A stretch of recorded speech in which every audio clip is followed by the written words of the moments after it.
আজকে আমি মালাইকারি করছি। এই যে মালাইকারির ঝোলটা করেছি, মশলাগুলো আজকে দেখাইনি। এই যে চিংড়ি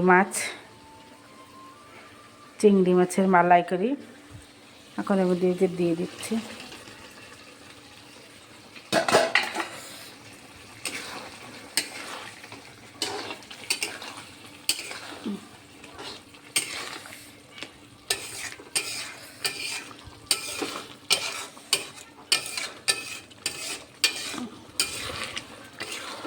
আজকে বাড়িতে জামাই মেয়ে ছিল, তাই রান্না করছি। নাতিরা চিংড়ি মাছের মালাইকারি খাবে বলছিল, তাই ভাবছি নাতিটার একটু চিংড়ি মাছের মালাইকারি করে দিই।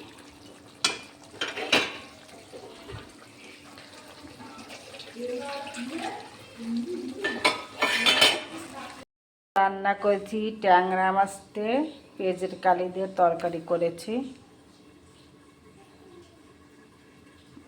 দেখো,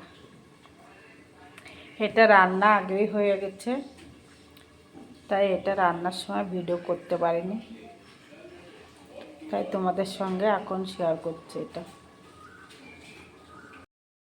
মালাইকারি হয়ে গেল, যে নামাই দিলাম।